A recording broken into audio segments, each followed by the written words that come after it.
Welcome to the Alive and Kicking podcast. I'm your host, Kay Eck, and this is where we talk to ordinary people about their extraordinary lives.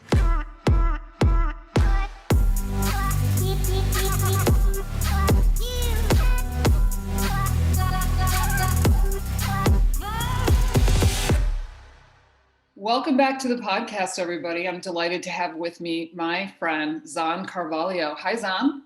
Hello, Kay. How are you? I'm good. How are you? Just having the best day.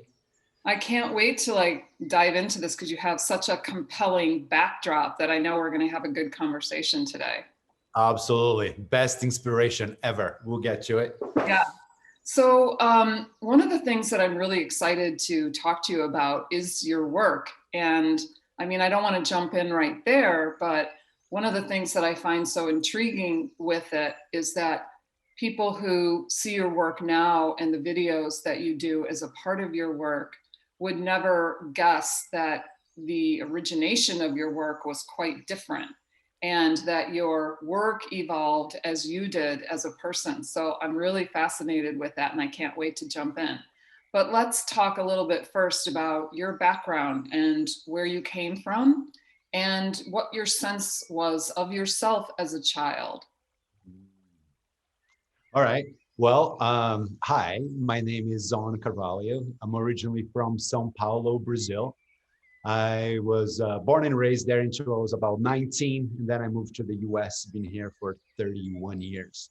I grew up in a really large family, and I was the first. You know, my dad is the oldest of seven, and there was a very young, dynamic family, and I popped in right as everybody was, my dad was 20 years old, and I became the first grandson, the first nephew, the first. So that was quite the experience, because my family was really known for being fun and playful, even though they enforced like really strict rules of, I think like morals or their belief systems, So my childhood is very, very diverse, and really, really great. I really have great memories about it. So your parents were quite young. That's Mm-hmm. really young. And Yeah. I'm wondering how that affected you as a child. Did you witness that they became better parents over time, or what kinds of young mistakes did they make on you? Oh man, all of them. You know how parenting is. You just don't realize it until you've done it. But yeah, they were really young. My mom was only 19, and I was the cause, of the matrimony. Since very traditional Brazilian families and stuff. I almost went into Portuguese talking there for a second. So it all began. However, I didn't really know, until later on, into like my teen years and later teen years, that I really understood what they were up against being parents at a certain young age.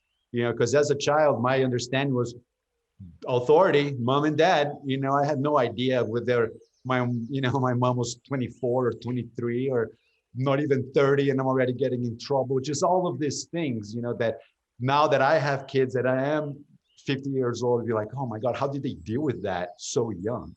Yeah. So I didn't really notice them growing up until there was time for them to break up, and then I noticed them experimenting life, like you're trying out things and stuff. And I was like, oh, they never done this before.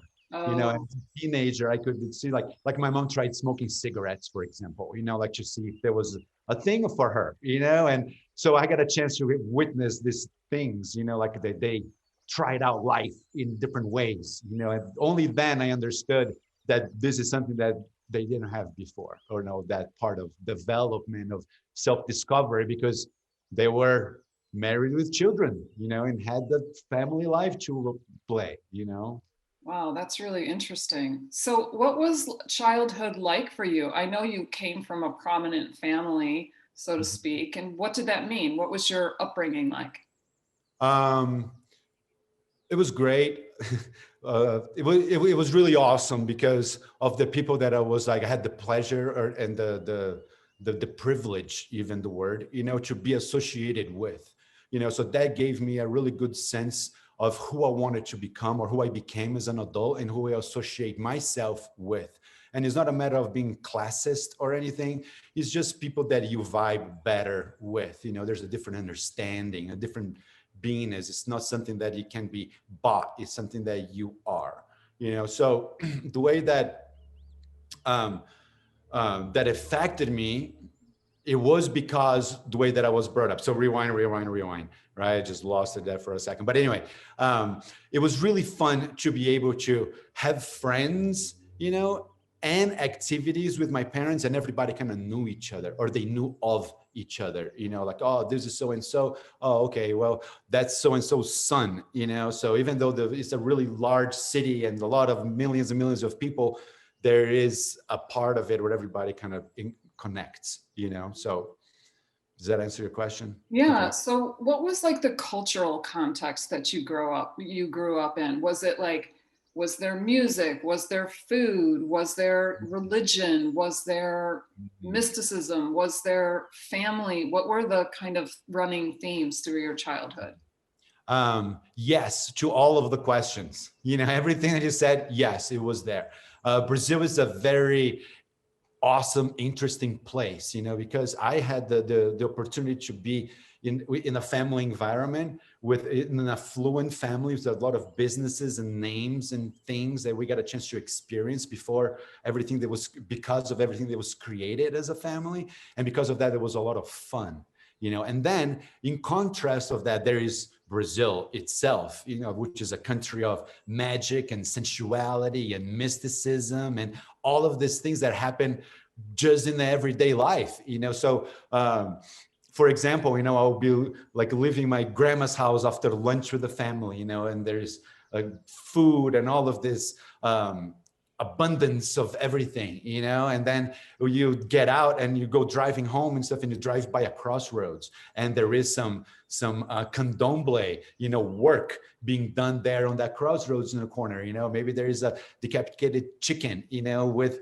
a black chicken with red candles and roses, and you know, there is that. So there was a blend of all. And you drive by on the street, and the billboards on the street is advertising the new issue of Playboy magazine that has this supermodel chick, you know, naked on the cover on the billboard. So the contrast, you know, of all of this, of having like a really structured, you know, upbringing, really like established, you know, there was a lot of sense of security there because of the longevity of the family, you know, and the size and the impact that they had in the community and everything. And then contrast with the magic of the place, you know, with, you know, we invented thong bikinis, you know what I mean? That is just like, and all of that with magic and soccer and passion and carnival, you know, is just that place where it creates that energy. There's always a reason or something to be celebrating, you know. So let's make a holiday and take 3 days off, you know, any reason to have a party. You know, and actually that's funny, it just remind me of something. There used to be a ad, like a TV ad, I think it was for Carnival Cruises or something. And one of their slogans, you know, to advertise the fun of the cruise was "Party like a Brazilian." Oh. So I was like, well, there you go. It's undeniable now. Yeah, that's kind of the impression I have of Brazil, that it's just like, you know, lots of like movement and people moving their bodies to music and lots of food and spice and colors. And yeah, so I'm glad Yeah. to hear it's not just in my imagination. And I kind of feel like part of my understanding of what Brazil was comes from the cartoon, The Three Caballeros. Have you, Oh, wow. There you go. You said even in Brazil? I Oh, think yeah, part it of is, right? it. They have Carmen Miranda in there too. They're Yeah, playing. Yeah, yeah, yeah, yeah. I yeah. grew up So, watching those guys too. yeah, that's so funny. Okay, so you left rather early, and it sounds like who would want to lead? Like you had a It beautiful was too wife. distracting. I couldn't get anything done. That's what I always say. People was like, "What are you doing here?" They, you know, I was like, "Oh man, no, I have things to do. I had to come to America." Okay, so did you come straight to America or what? No, actually, when I was 18 years old, I was one of the top male models in Brazil. So I got a chance to, an opportunity to go to Japan, and I lived in Tokyo for about 6 months doing supermodel things, from fashion shows to magazines to editorials to TV commercials and all of these things that somebody like that would do. And it came also from doing that in Brazil for a few years up to that point. So I took off, went to Japan, and had a chance to like just be free and out in the world, and just like after a while, I like had a mountain bike and I would ride my bike to appointments and castings and stuff, and wasn't really too worried about looking proper, and my, whatever blue steel look, I was just riding my bike and showing up, because at that point I was a little disillusioned with the emptiness of that life. I was a little disillusioned with the just the superfluousness of everything, of like how everything was just would change, and at 1 month you're in the cover of the magazine, and everybody is like all over everything and you getting booked of stuff. And then true story, the next month, you all of a sudden you're walking on a sidewalk and you see it on the ground. It's part of litter. Now it's garbage. In Brazil, it's kind of dirty sometimes, or it used to be then. And I saw myself like right there on the gutter. I was like, man. And they accumulated, so by the time that I left Japan, I was done. I was just like, it has to be more to life than just to be able to smile, and get paid all these numbers with zeros in the back of it to like whatever, so I wanted more, I wanted different, so I quit. People thought I was crazy. Why is it that you're not going back again next year? What about Europe? Blah, blah, blah. I was like, I'm out, so I went into video editing and started my art career at that point. Because up until then, I have never like really drawn anything, or, I might have created different things. I would create things that would like normally burn my house. Like the guy yelled several times for creating inventions and lamps that the wires were touching, and all of a sudden my mattress was on fire. And my dad is just screaming my name from downstairs again as the house is like bzz, bzz, bzz. So that's actually, it seems like a pretty young age to disengage from an empty pursuit like that. It feels like that should have taken you many years to accomplish. So I'm wondering, what is it about you that that you could exhibit that kind of depth at that young age? Had you always been sort of introspective like that? Yeah, I was, because I had the feeling of not belonging, and I always was looking for the answer why.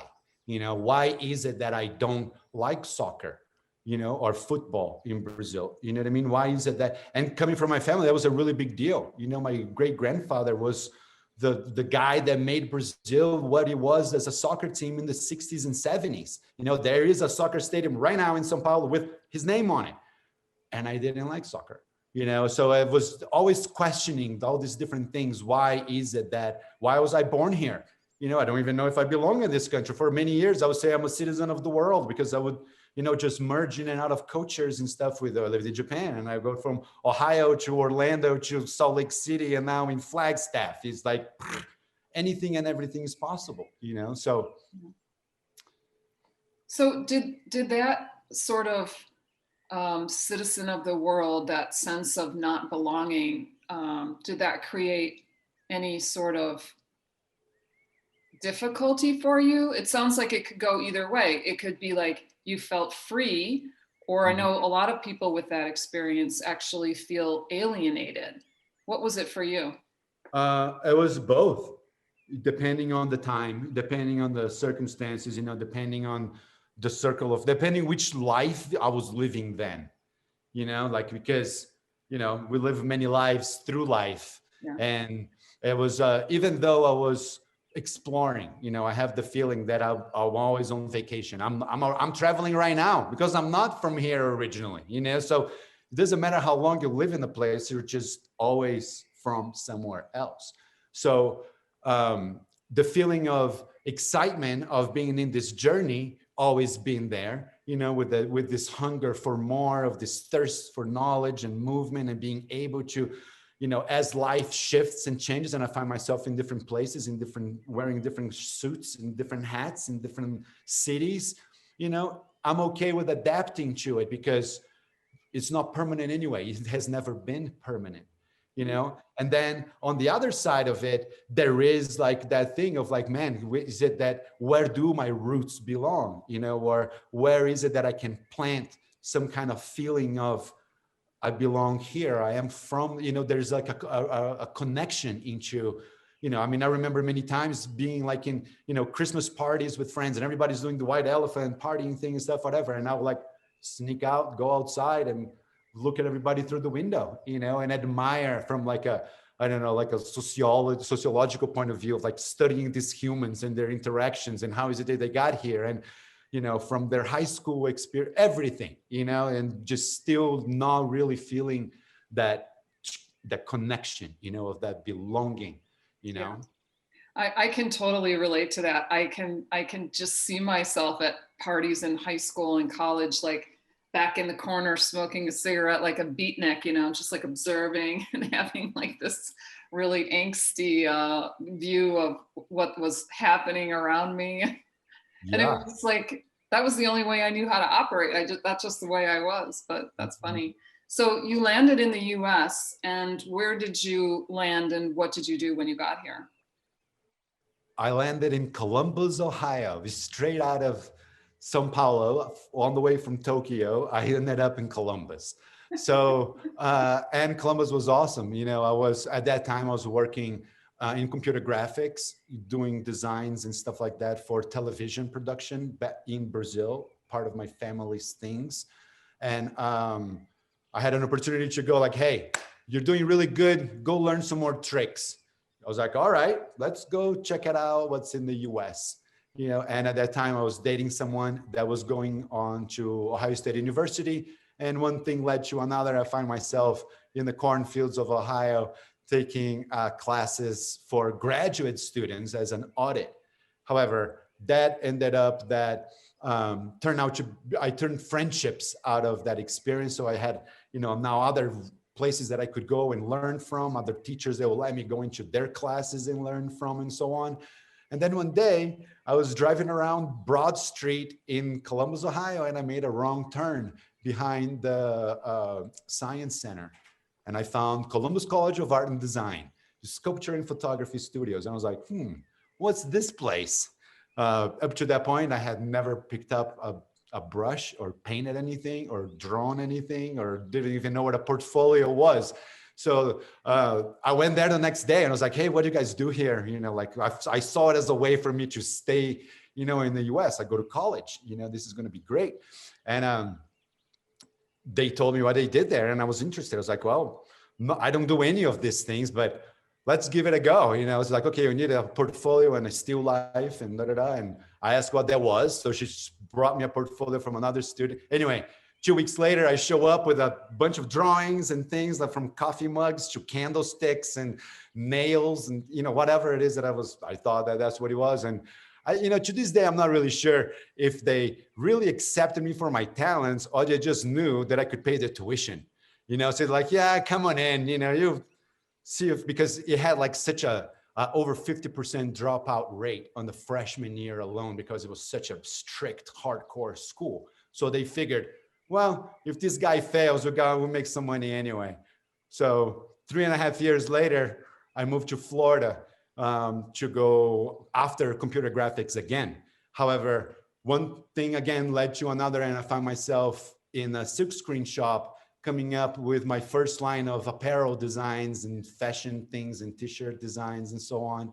So I've been doing that ever since. So almost 30 years or so of being in the, you know, doing laundry basically. Because what I think about it is just like, you know, I'm folding shirts and orders and hundreds and sometimes thousands of them and stuff. You're going like, how many of these laundry loads have I done? You know, anyway, different story.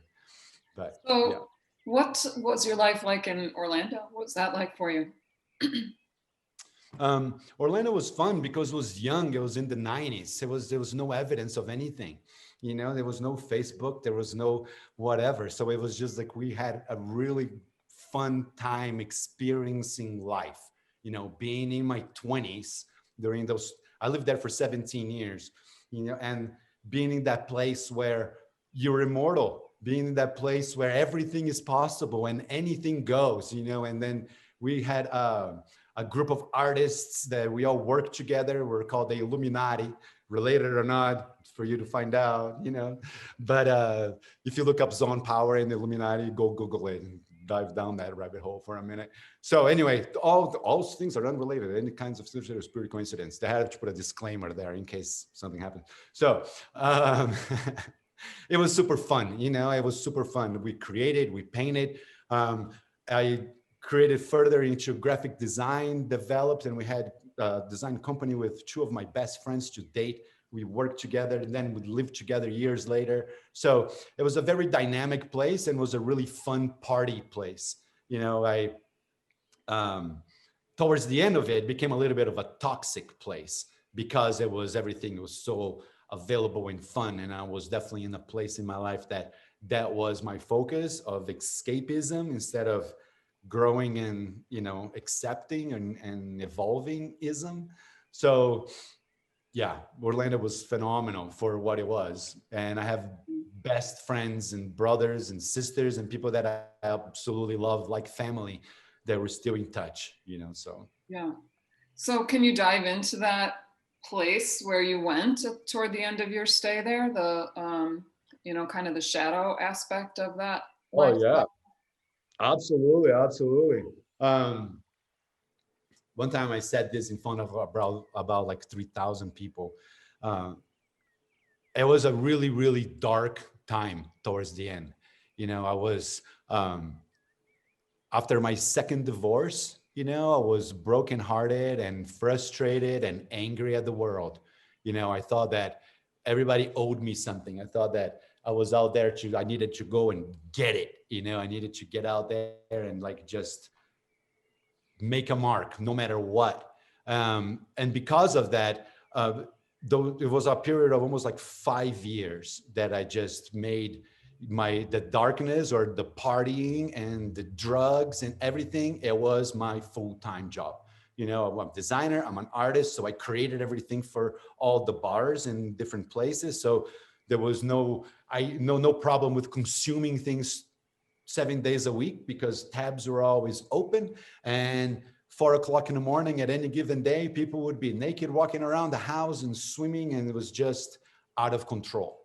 It was just that moment that after the novelty of it wears out, after when things start to hurt a little bit more, when people around you starting to fade or die or hurt, and you start seeing like that vicious cycle, that exists in that darkness, self-fulfilling vicious cycle of environment, I needed out. I just couldn't breathe anymore. And it didn't matter. I felt that it didn't matter how hard I tried, right? Not really doing it, to escape it or to do better or to break out of habits or to find new friends and stuff. One way or another, I always found myself back at the same dive bars, at the same people's houses, at the same whatever places that my mama wouldn't approve it.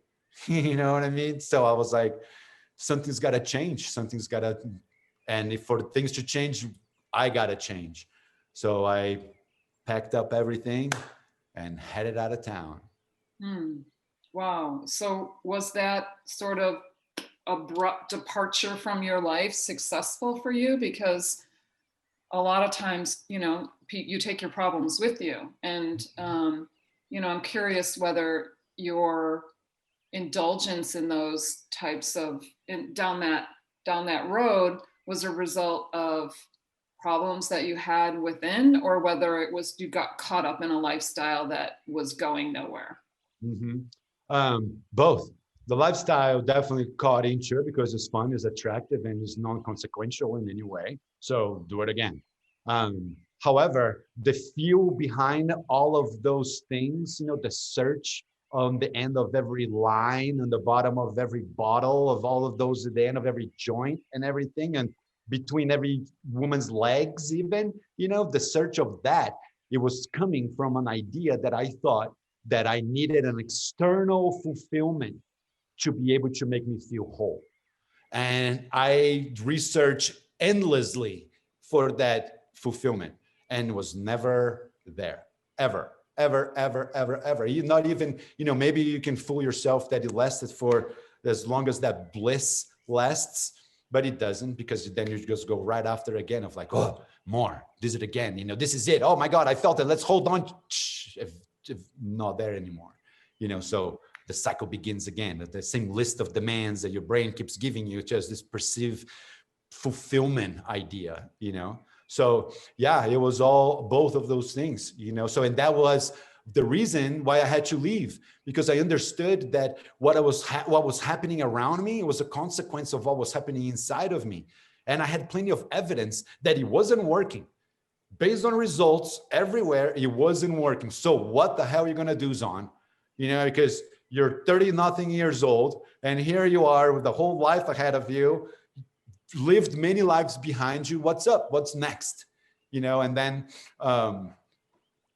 in that search, the first stop that I made on this journey that I'm in was the church. I was like, well, let's go figure out if God and JC got some answers for me, and it was amazing. It was the perfect, everything always, I understand that happens always for a reason. I don't regret it at all. I was connected with the pastors, they were personal trainers also. So there was another physical part of me that I was getting fulfilled with, the spiritual part of it being supported always with the same, people and interactions. I mean, I was in church 3 days a week. I was leading like some of the talks as testimonials at the end. We did a weekend getaway thing, like just men's, like to really get to know the word and dive into loving Jesus. And man, I got baptized in the hotel pool. I couldn't even wait to get to Sunday at the church. It was like, so I dive in, I am searching, I'm committed. I am just totally surrendered all in all of it for the chance of this experience maybe being the answer, So because if I don't give my all, how would I know? If I don't know in my heart that I did pour all of it, I opened every door and window of everything to let the light in, then it's not a true decision. So anyway, we started with a church that lasted a few months, like maybe 6-8 months or so, and then there was a ceiling. There was a belief ceiling. There was a place that they would only go so far into their exploration of the why. The why things are the way that they are. Why is it that? Why? All the questions. So I by that time, that movie The Secret came out, and it was very interesting. It was very like intriguing to me to hear all of those other concepts that are in alignment with things that I believed in all along the way. Those little breadcrumbs that life throws and leaves along the way for you to all of a sudden look back. It's like, oh, I see how this all connects. So went on into personal development, with the side of spirituality. If it was a meal, you ordered the one with the side of spirituality, just because I knew that there was a mysticism here. There is like a magic here, from my upbringing from Brazil, maybe from just believing in it, maybe from past life beliefs, maybe because I do believe now more than ever, so it's always been there. So I carried it along with me, even though the religious dogma of the, Catholic Church and stuff didn't really fit in. So what, who else is out there? Who else has done great things? And what do they have to say, about whatever I'm going through, so that's that path, that exploration, that's where it went. Can you talk a little bit about how what you were going through was reflected in your work at the time? Absolutely. Yeah, this arm was done at that time also. I had a very different outlook on life. I was very like jaded and angry. And because of that, my art was also angry. I remember people telling me like, why don't you paint happy things? And I would answer, because the world is not a happy place, and I'm here to show you. And my things were just, the themes were, pretty scary, and the stuff that I was talking about. And the reason behind it all, the justification of the painting was also issues that were like holy, like abortion, or babies that were like being used for experiments, where babies that were born like from addictions, all of those things. And that was the question. That was like the probing that I was pushing out in the world, showing everybody like, look how fucked up all this is, you know? So that was the outlook, and that was what I was fueling, and that's what I was, of course, manifesting back in my life, So as I was choosing to look into the darkness kept looking back at me. So I kept looking back at it, and then we started creating together. It was all of these things that I was just like fueling by this, like this rage, kind of this energy. Oh, wow, that's interesting. That did you recognize that you were in a cycle with the darkness at the time, or is it just that you thought That that was me. There was no cycle. That was my beingness. My music was angry. My tattoos were angry. My outlook on things were angry. It was out there to rape and pillage, for the love of the hunt, like Viking styles and savage. It was not about balance and equality and growing and creating. It was about taking, and the whole world was everything that I was looking around. It was that. That's all I saw in the art and the stuff and whatever. It was always tricksters. It was always treachery. It was always, skulls. I mean, there are hundreds of skulls paintings out there for all different, good and evil reasons of them. So yeah, it was reflected everywhere because that's what I was focusing in, so that's all I saw. So what were you angry about? Now I can look at it and say that what I was angry about, it was not being clear. What I was angry about is not believing that I could get everything that I was so frantically searching outside right here. That I was there all along the way and I never needed to be chased. So I didn't know that. I didn't know how to get to this place, to this acceptance and love and tenderness and be able to even do that for and with others. Because all that I knew, there was like of this insatiable anger and this lust to the thrust and rush and come on, universe. You know what I mean? It's like I was out there to get it. And instead of being here to give and allow to be returned, that's the paradigm shift. That Wow. was the change. That's a big change. That's a big shift. How did that come about?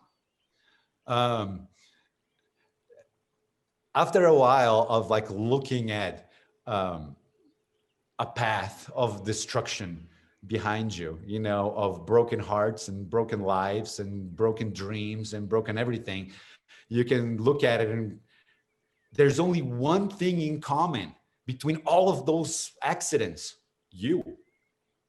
The people changed, the circumstances changed, the zip codes changed. However, you kept fucking up. You know what I mean? Yeah. So it's like, if this is the common denominator is myself, and I keep generating all the same results, oh my God, let's shift something, let's change something, let's look at why is it that these things are happening this way? Like, what's the reason?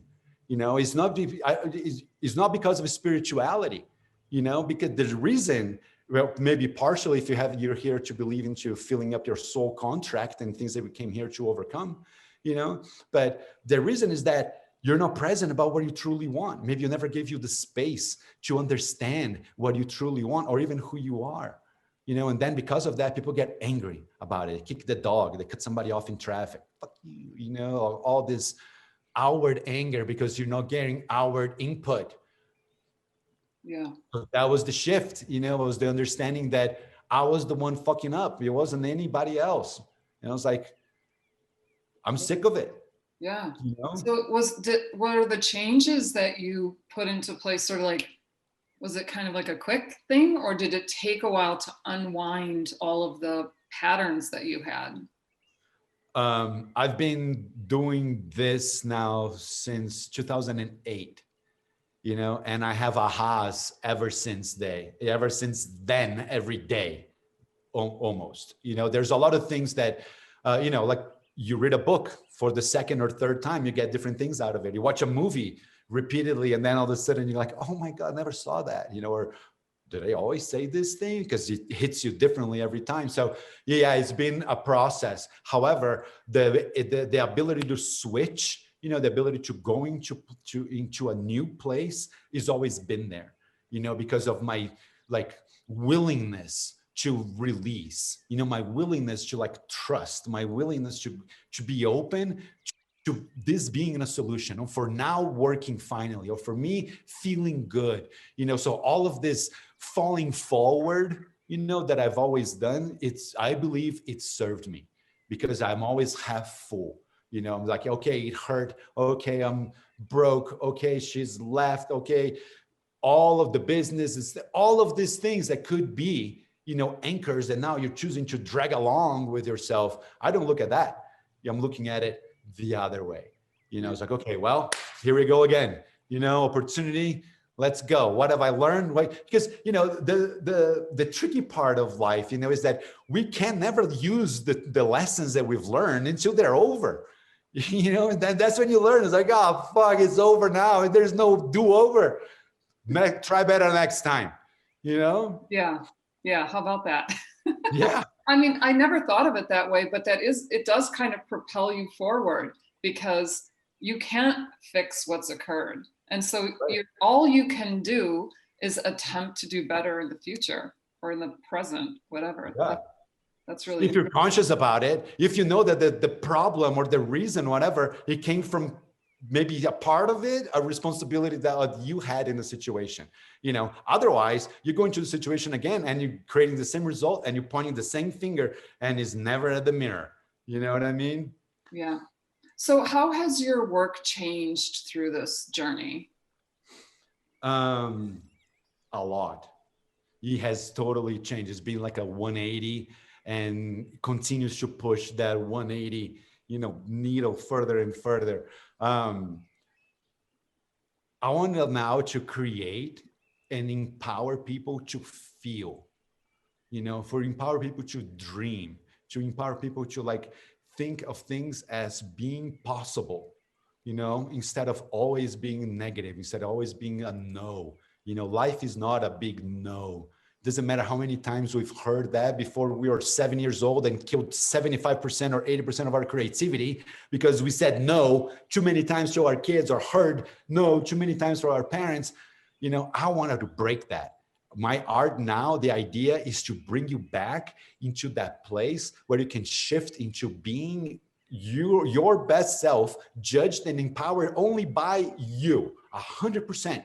That's what I wanted to do. I want to trigger people into feeling something, into believing in something, maybe not initially, like immediately, but eventually trigger drops, seeds growing, and all of these things that they can start seeing the possibilities now, of a sunrise, the beauty now of a sunset, to stop and to be and to feel and to just really enjoy all the blessings and the magnitude of this abundance of life and joy that it is all around us, and then if we choose to look at it.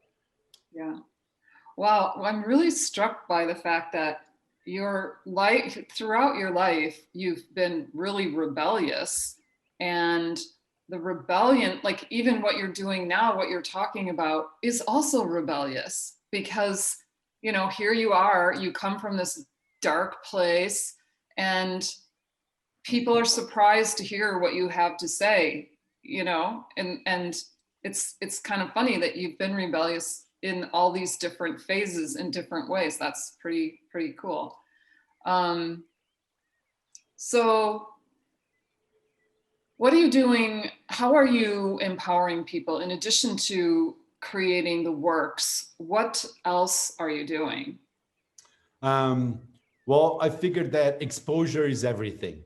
Like to be able to get my message out, I got to let people hear about it. And so what I do is I go live on Facebook and Instagram and YouTube starting out now, almost every day. I used to do it every day. There's hundreds of videos out there. You can see it from being there every day, but sometimes it's not every day. And I allow myself to not do that every day. So It's just art drop. So I come in there and I will go, and it's quick, it's easy. On Instagram and Facebook, they're about, between 5 to 15 minutes long.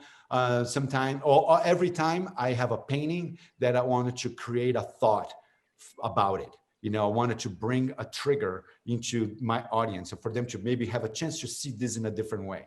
So it's a combination of like part lecture, part art talk, part madness, with a lot of music and dancing and all of the true stories. These things are all there. I mean, here in this space, and I just allow myself to create. And and funny, yesterday I was at the grocery store and with a mask on, unfortunately, and this guy comes up to me. He's like, "Hey man, what's up? I really like your artwork." I'm like, "Thanks, appreciate it, bro." And he's like, "Yeah, I'm so and so's uncle." No idea, but yes, awesome. So Yeah. felt good.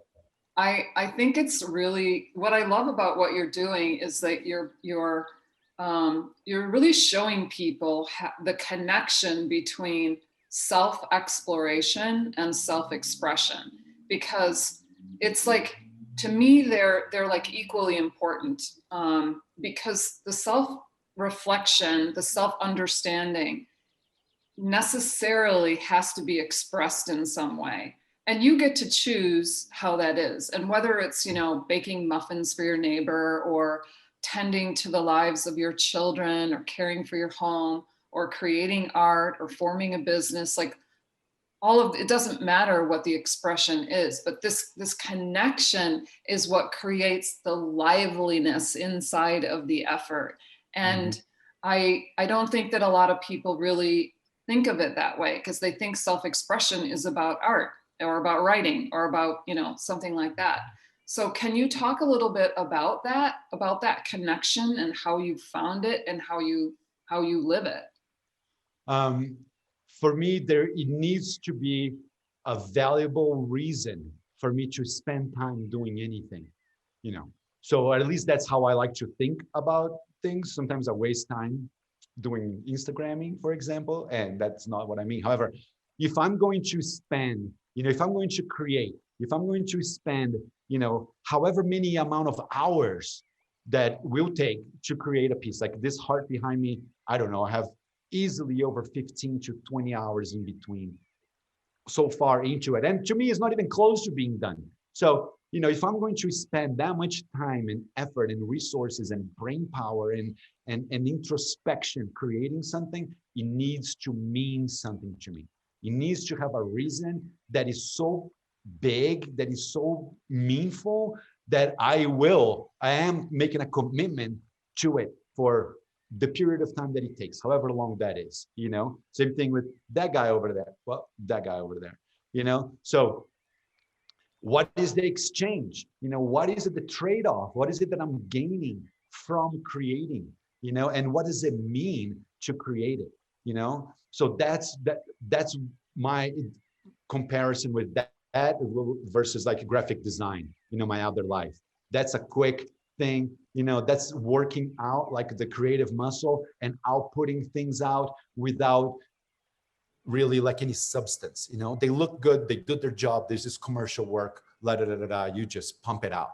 It's different when you have to put love, and not that you don't here in design, but the relationship, it's different. This is like making love versus masturbating. It's like a quick, easy slam, bam, thank you, ma'am, versus like, whew, it's been a week and we got lost in time and space and food and everything, so that's that difference. So who wouldn't, giving these two opportunities, choose the greater one, the one at least that fulfills me more, and that's what this whole thing that I wanted like to empower people to do it. And now I want to like to show them how is it that they can create it themselves, because the bridge that I'm trying to illustrate here, the attempt of connection, is that yes, self-expression, it is needed in order for happiness and joy, regardless of the vehicle of the self-expression, it's irrelevant, because as long as it fulfills your soul, as long as it gives you a sense of belonging to your heart, to yourself, you're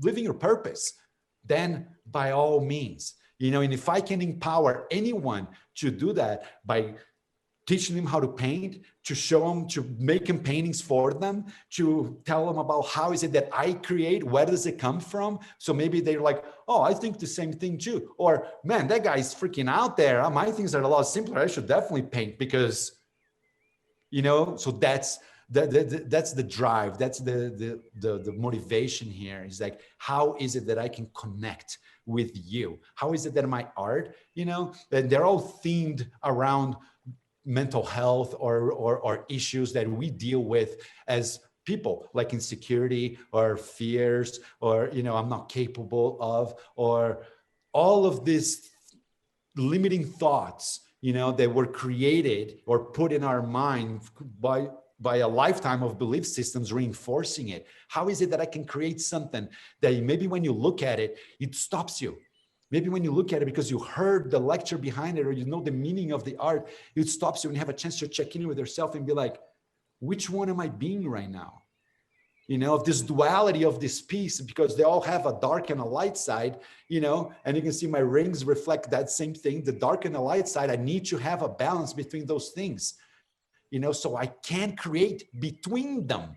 So it affects all of them, So if I can create that space for you, that slight second, then maybe you have a chance to be present with yourself and check in and ask the question, am I being my best self right now? What is where I am right now in alignment with who I want to be? Is what I'm doing right now in alignment with my goals? If I can create that one split second in your minds, just from looking at something or looking at a painting, looking at it in your phone, and then you have the chance to make a different choice. And then my job is done. I don't care if you ever buy the painting, because what I'm here to do is to impact. If you can take a talisman home with you, if you want to hang it in your wall, if it really resonates, and you, by all means, take it, But that's the mission behind it now, the purpose behind it now. It is to make a difference, to make a positive impact in people's lives, and show them that you can do all of this really serious work, freaking being a total nut, dancing, painting in a gigantic warehouse that used to be a fire station in 7,000 feet in altitude. Why not wearing a feathery vest that I found in the girls section at the thrift store? Life was meant to be awesome, and all possibilities are open. One of the things that's really occurring to me as you're speaking is that, I think that the search for a meaningful life is common to the human condition, but somewhere along the line, we thought that it was something that needed to be pursued outside of ourselves, that there was some life waiting for us to step into it. And the opposite is actually true. Like the start of a purposeful life is within, is going in to see who you are, what lights you up, what terrifies you, what excites you, all that. And then as you discover who you are, the life that you want creates itself right in front of you. Absolutely. What I mean? Yeah. And my experience with that was that I didn't have the belief system, or I didn't have the self-love. I didn't love myself enough to believe that the things that I wanted were possible. Not just possible like as in a tangible way, but possible for me to live that, possible for me to feel that way. There was a very big block there, that a lifetime of conditioning, that creates belief systems. Then all of a sudden you have supporting belief systems, supporting that main belief systems. And it's this ramification, this giant tree of, lies that were created by your perception as a child of somebody else's, your limited understanding of what life was and language was. And maybe your parents was having a bad day and they said something that they shouldn't have, or maybe whatever it was, there's a lack in communication or something like that. They created that belief system that you spend a whole freaking lifetime reinforcing it. Yeah. Let's break that, and it's so hard, because the first thing that happened with me is that I didn't have any boundaries, with myself, because I felt that since the fulfillment is coming from the world outside of me, I must fulfill everything also, so let me help everyone, let me fix everything, let me do everything, let me take all the burden, let me, all of these things, if you're thinking that, by the law of the universe, I'll get it in return. Yeah, I got the same problems in return. That's the part that's not specific about all this law of attraction stuff. It's not about what you project, you'll get it back. So there I was projecting lack, and I got lack back. As soon as I start, looking the other way, just looking inward, looking at me being the common denominator and going, seeing like, when people tell me, why don't you just take some time for yourself? I'm like, what is that? What do you mean? I didn't know what that was. And now I love all the time that I have by myself, almost. You know what I mean?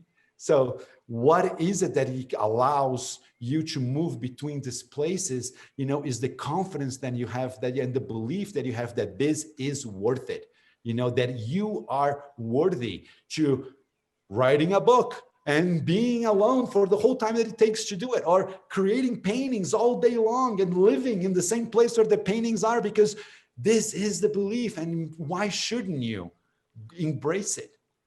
I believe that is in our heart for a reason. It's being put there for a reason, and for us like to dishonor, or for us to like ignore that reason, is just ignoring any and every other blessing and gratitude and abundance and everything else that comes with it. There is no gray area here. You either do or you don't.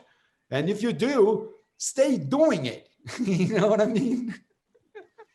Sometimes when I hear you talk, I feel like I'm at a modern day revival. It's like, yeah. Come on, get your hands up. So before we move on to the lightning round, I want to ask you one more question. I would love for you to talk a little bit about the project that you have upcoming with the Absinthe Gallery in New York City. Yes. It's called the Boundary Shield Project. Recently, as I've been developing all these new collections, all this new art, something popped up in between them, and it was a boundary shield. And I developed a whole project around that. And the intention here is in order for you to have the space to be able to be with yourself, to be with your dreams, your desires, all of your visions, you must first create a boundary. That way, whenever you are in that place, it is free. It's not interrupted. It's not conditional. It's not nothing. It is just your space. So I developed this thing that's called the Boundary Shield, right? And the boundary, here's one of them. And you can see it's 8x10. This one is being shipped. This one is also another one. So there's been dozens of them made. And the idea is that you can tell me what it is that you're overcoming, what it is that you want to create a boundary against. Maybe it's inequality, hate, scarcity, whatever negative things that you're trying to overcome, right? And then you're going to tell me what it is that you want to put in your shield that is going to protect you against all these things that you're, creating space from, overcoming from. So, and then the shape that the shape that you see your shield being, and the colors that you like the most, and I go to town and I make one for you. So that has been very interesting, and it's been awesome to connect with people and be able to create that for them. Now I'm working with this gallery called Absinthe Gallery with a Y. Look them up on Instagram. And then we come up with this workshop idea that I'm going to teach people how to make their own shields. So now I'm empowering someone even more to take action towards their future, towards their goal. There is not an obstacle now of like, oh, I meant to go buy the shield from Zon yesterday, but my day is some crazy. There's no excuses. Now you can come and you can make your own, so that's part of this vision, part of this project, part of these ideas is that how is it that we can empower everyone or as many people as possible, and then how is it that we can teach them to empower themselves?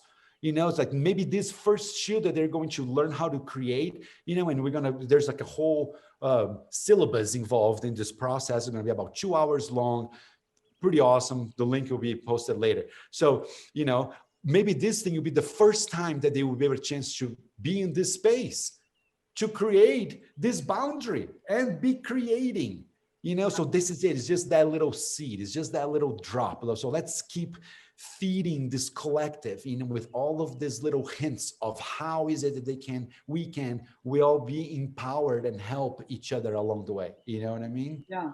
I just want to say that this idea, that the expression of a desire or some kind of proposed outcome, whether it's through painting or drawing, is so incredibly powerful. And I want to just give an example from my own life. I went to, on New Year's Day, I took a workshop, and it was all about, creating the life that you want. And this was years ago. And I couldn't think of anything. They wanted us to make a painting, and it was supposed to be like what we desired for the future. And I was so focused on the fact that I was already doing this advanced yoga teacher training that I was like, well, I don't have any dreams because I'm doing this right now. But that didn't fit the project. So I had to make something up. So I said, okay, I want to start a yoga studio. And so I painted a little painting of what that represented, how that was represented to me. And less than a year later, I was in the midst of opening a studio when I recalled that exercise. And I was like, holy shit. Oh my God. Because what happened in the meantime is I found out that the only reason that I wasn't opening the studio is because I thought I had to have the proper certifications. And when I let go of that idea, everything just started coming toward me, like this amazing miracle of a project. And it started like the period of deep and wide fulfillment in my life. It was amazing. So Wow. we'll put the the notes in the comments below, and hopefully people can take part in that workshop, because I think it's going to be really powerful. Yeah, I'm really, really excited about it. And it's just, it's the first step. I see it now, like, as the progression of how things are going for me. I feel that that is the first step of a really awesome climb, like one of the climbs that I'm going into. So I feel that getting this down and getting this right is just going to get the next one. Also, because that's the idea, I mean, here I am creating and doing all this stuff and everything, and there are triggers and there's empowerment and there's messages behind it, there's everything. But this is just what I'm doing, right? I mean, you can join it by being part of it, by owning pieces of them, absolutely. Go for it by all means. But how is it that if you did it yourself? And it doesn't have to be about painting, maybe it is about being an accountant. There's no judgment. Whatever it is, just jump Yeah. in. Yeah. That's awesome. Okay, so this would be a good time to switch over to our lightning round, okay? All right, all right. All right, what's your favorite childhood memory? Ooh. Being on the back of a pickup truck at my grandpa's farm, wearing a straw hat with no shirt on and laughing. I have a picture of that, actually. It's a very special moment. And I was after this picture for years until I think my mom actually found it. Oh, So I remember that. sweet. A lot of the best childhood memories take place in summer, don't they? Yeah. Yeah. Okay, so who would you like to change places with for a day, and why? Ooh. Of course, Pablo Picasso. I would love to change places with him for a day because I wanted to know how he feels, to be him or to be in that place that he was, because that's my goal. He was the most prolific artist ever. I've read somewhere that he created over 50,000 pieces of art. And what we mere mortals have seen is less than 5,000 of them. And I think he sold less than 2,000 pieces. So, Yeah. I want to be in that place where everything is possible. When I have this gigantic mansion of a house where every room and living room and everything is just another workshop area, that this is the abstract area, this is the faces area, this is where we build things, I want to feel that that, magnitude of creation and reach, into the world, just like he had, but with what I have to say. Yeah. So I want to go learn that beingness. I think he's probably looking down on you and wishing he could be you for a day. Oh, okay. Number 3, are you a morning person or a night person? I am a person that most of the time I am a morning person. I like to wake up super bright and early before the sun, if possible. That way I wake up with the earth. If I see the sun light up, most of the time I'm going like, the day is happening and I'm late. I gotta go.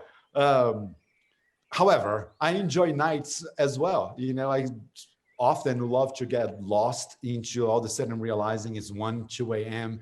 and I've been painting and I'm covered in paint and I'm tired. And that is also, so, if I could pick just one, it would be morning. Awesome. Okay. What moves you to tears? Anything. I cry for any reason. You show me a freaking, paper towel commercial where the puppy comes sliding around the corner and bounces into the front of the cabinet and I'm freaking crying. Were you always like that? Yeah. I mean, the first time that I remember crying, like for at a movie, it was when I was watching E.T., in a movie theater, back when all of a sudden the flower like comes back to life, and they know that he's alive and the scientists don't know yet, they're going to sneak him out. I was crying in the movie theater and I was going like, what is happening? I'm feeling things. Couldn't control.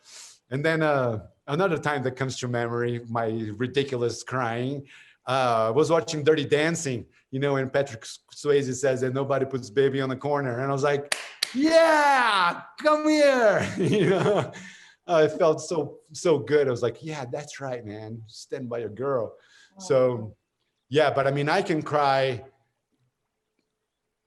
at any time. If I allow my heart to open, if the song is right, the music is right, I'm right, and everything's like, I could be telling a story and all of a sudden that story lights up my heart chords and my heart center. And my goal is to be able to control it a little bit more so I don't take away from the other person's experience of the story, with imposing an emotion. But it's so hard. Wow.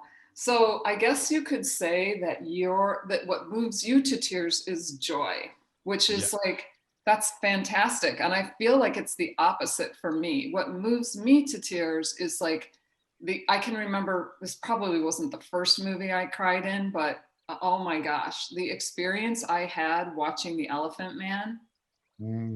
Oh my God, I sobbed and sobbed and sobbed for hours after that movie. Cause like that, like the like the brutality of humanity, or the depth of the human experience, like the sorrow of it, like that's what moves me to tears. I wish it could be more about joy, but joy makes me happy. It doesn't make me cry. So I guess that's good.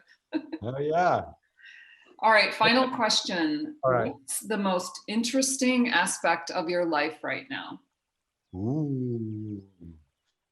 Most interesting aspect of my life right now, besides my hair? Oh my God, I don't know. My life is so interesting. I just love living. There's so many facets of it. They're fantastic. I think that the most interesting, amazing part of my life right now is a new relationship that I'm in, that is giving me an opportunity to turn into or to explore a different side of my masculinity. Like I have never experienced that depth in a connection with a human ever. So that is the pinnacle of my life right now. And because of that, this woman has such a powerful beingness of this muse-like energy that this is one of the pieces, created totally by internal combustion of excitement and creativity, So, and that's one of the things that empower me the most. It's love, is the ability to be able to transform this intangible feeling into something tangible, into that I can actually touch it and feel it and look at it and see the colors and see the patterns and feel the textures and associate all of that with real life. You know, not real life, 3D life, tangible life. Yeah. Wow. Amazing. For me, I am really interested in my powers of manifestation right now because they seem really potent. And so I need to be like extremely mindful of what I am bringing forward because I feel like it's happening fast and immediately, like without question. So that's an exciting time and it's a big responsibility. Yeah, that's awesome. You're in alignment. Yeah. Yeah. You know, that's fantastic. Don Miguel Ruiz, you know, is one of my favorite writers. I listen to a lot of books because I don't have the attention span to read them. So one of the things that, you know, he was talking about the other day was the ability to manifest, you know, and how is it that we are able to do that once we can let go of guilt, of fear, of shame and blame, because those are all the things that, you know, are the filters, are the little blocks along the way that don't allow this full energy to like fly through into manifestation. You know, so accepting your darkness and surrendering it, everything that is just what it was, there is no impact into who you are right now. Yeah. Yeah. Wow. So did you bring a question for me today? Yeah, I was thinking about it. And the one that came to mind is like, what do you think about Speedos?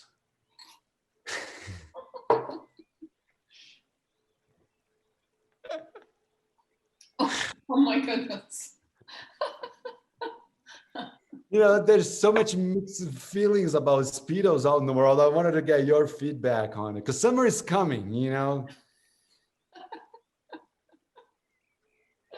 I think they look great on Italian men for sure. All right. Why Italian Yeah, men? why not? Why not Speedos? Why not? Absolutely. They should be small and colorful.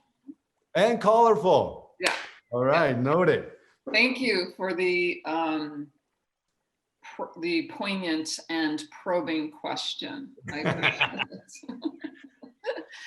Well, I just want to thank you for joining us today. Your exuberance is infectious, and I hope that people enjoy all the things that you have to say and that they check you out on Instagram or Facebook or YouTube because you're doing some amazing work in the world, and I've really enjoyed watching you.